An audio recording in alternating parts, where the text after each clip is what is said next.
The massive Xeraxian warship emerged from hyperspace just beyond Mars' orbit, its crystalline hull reflecting sunlight in patterns that dazzled Earth's orbital sensors. Humanity's first contact with an advanced alien civilization wasn't the peaceful exchange of scientific knowledge that many had hoped for. Instead, it came with an ultimatum. Admiral Sarachin stood before the United Earth Council, her weathered face illuminated by the holographic display showing the alien vessel. "They call themselves the Xeraxian Empire," she reported, her voice steady despite the weight of the moment. "And they're not impressed with us." The Xeraxians, a species that had evolved in the crushing gravity of a super-Earth, viewed humanity as fragile and primitive. Their ambassador, High Commander Vexthor, made this clear during the first diplomatic exchange. His towering, armored form had dominated the virtual meeting, multiple sets of compound eyes regarding the human delegation with barely concealed disdain. "Your species is an anomaly," Vexthor had declared. "You've achieved spaceflight despite your physical limitations, but your civilization lacks the unity and discipline required for membership in the Galactic Conclave. We cannot risk allowing such an unpredictable species to roam freely among the stars." The following weeks were a flurry of diplomatic activity. While the Xeraxian warship loomed in orbit, Earth's nations united in an unprecedented show of cooperation. Dr. Maya Patel, Earth's leading xenoanthropologist, worked tirelessly to understand their visitors. She noticed something peculiar in their interactions. "They're not just judging our technology," she explained to Admiral Chin during a late-night strategy session. "They're testing our reactions. Every interaction is carefully designed to provoke us." She pulled up footage of various diplomatic meetings, highlighting the Xeraxians' subtle provocations, their dismissive gestures, their strategic interruptions, their careful study of human emotional responses. The situation reached a breaking point during a demonstration of Xeraxian military might. High Commander Vexthor orchestrated a display of their weapons technology, casually vaporizing an abandoned space station. "This is but a fraction of our capability," he announced. "Your species must prove its worth or accept protectorate status under our empire." What the Xeraxians didn't expect was humanity's response. Instead of cowering or reacting with anger, Admiral Chin stepped forward with a proposition. "If you wish to test us," she declared, "then let us set terms that truly measure a species' worth. Not just strength, but innovation, adaptability, and determination." The proposal caught Vexthor off guard. His secondary eyes blinked rapidly, a sign of surprise that Dr. Patel had noted in her studies. "You would dare to set terms?" "We would dare to show you what humanity truly is," Chen responded. "Not through your predetermined tests, but through challenges that measure the full spectrum of intelligent life's potential." The terms of humanity's challenge echoed through the halls of power across Earth. 3 trials would determine humanity's fate: combat prowess, technological innovation, and problem-solving in crisis situations. The Xeraxians accepted, though their agreement came with a cruel twist. Failure in any trial would result in immediate subjugation of Earth. Lieutenant James "Ghost" Rodriguez was among the first selected for the combat trial. A former Special Forces operator turned space warfare specialist, he represented humanity's unique approach to combat. "The Xeraxians think we're weak because of our low-gravity evolution," he told his team during training. "But they don't understand. We've turned our supposed weaknesses into strengths." The technological innovation challenge fell to Dr. Sarah Wu, whose work on quantum computing had revolutionized Earth's understanding of particle physics. "They expect us to follow their technological development path," she observed while studying Xeraxian tech specifications. "They can't conceive that there might be other ways to solve the same problems." For the crisis response trial, the Council selected Commander Aisha Okaro, veteran of countless space rescue operations. Her experience dealing with the unpredictable nature of space disasters made her uniquely qualified. "Humans don't just survive crises," she said during her briefing. "We learn from them, adapt to them, and come out stronger." The Xeraxians watched Earth's preparations with growing curiosity. Their initial dismissiveness began to shift as they observed the intensity and creativity of human training methods. High Commander Vexthor's reports to the Empire's Central Command reflected this changing perception.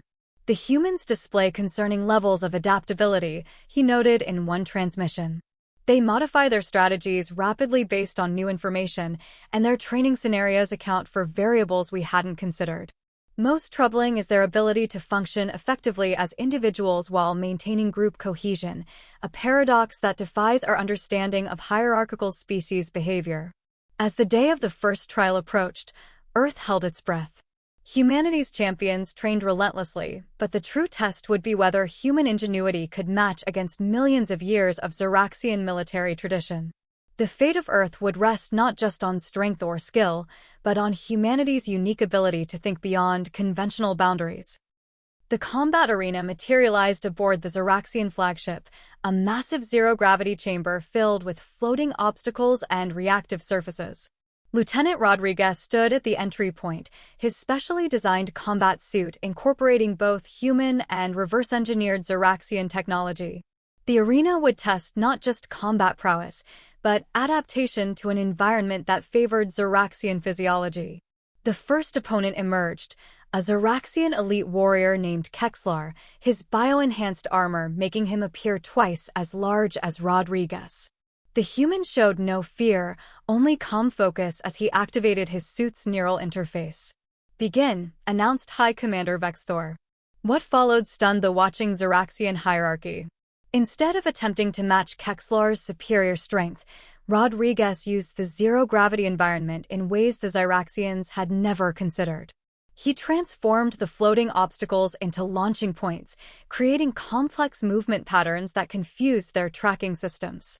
"Impossible," muttered one of the Xeraxian observers as Rodriguez executed a perfect slingshot maneuver around a rotating barrier, using the momentum to deliver a precisely calculated strike to a weak point in Kexlar's armor. The battle continued for what seemed like hours, with Rodriguez consistently turning the environment itself into a weapon.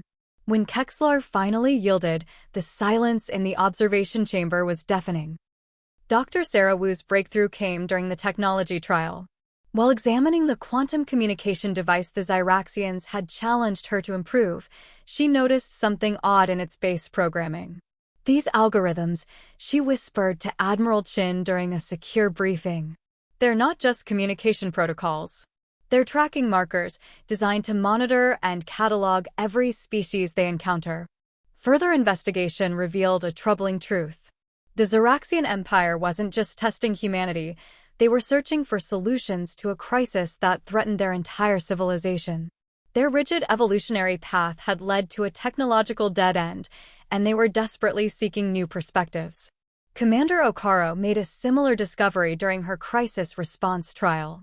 The scenario she was presented with, managing a cascade failure in a stellar containment field, wasn't hypothetical. It was based on a real situation the Xeraxians were facing in their home system. "They're not testing us because they think we're weak," Okoro reported. "They're testing us because they need our help." The revelation changed everything. During a tense meeting with High Commander Vexthor, Admiral Chin laid out humanity's understanding of the situation. "Your empire is facing systemic collapse," she stated. "Your technological evolution has become too linear, too predictable. You need chaos, controlled chaos, to spark innovation. That's what humanity represents." Vexthor's multiple eyes fixed on Chin, his rigid posture showing the first signs of uncertainty. "How did you?" "We observe. We adapt. We empathize," Chin explained. "These aren't weaknesses, Commander. They're the qualities that will save both our species." The partnership that emerged transformed both civilizations. Humanity's quantum computing breakthroughs, combined with Xeraxian engineering precision, solved the stellar containment crisis. Human crisis management strategies were incorporated into Xeraxian military doctrine, while Earth benefited from advanced alien technology. More importantly, the collaboration showed other galactic civilizations a new way forward. The integration of human creativity with Xeraxian discipline created a model for interspecies cooperation that would reshape the galaxy. Admiral Chin stood with High Commander Vexthor on the observation deck of Earth's first joint species space station. Below them, human and Xeraxian engineers worked together on a new class of exploration vessel. Your species still confuses us, Vexthor admitted, his tone carrying what Chen had learned to recognize as affectionate exasperation. Good, she replied with a smile. The day we stop surprising you is the day we stop growing. The stars stretched out before them, no longer a barrier between civilizations, but a field of endless possibilities for both species to explore together. The challenge that began as a test of humanity's worth had become a testament to the power of diversity in all its forms. As news of the Human-Xeraxian alliance spread through the galaxy, other species began to reconsider their own rigid hierarchies and traditions. Humanity's greatest strength, the very unpredictability and adaptability that had once concerned the Xeraxians, was becoming their most valuable export to the stars. In the end, humanity hadn't just proved their worth, they had shown that true strength lies not in physical power or technological advancement alone, but in the ability to bridge differences and find new ways forward together.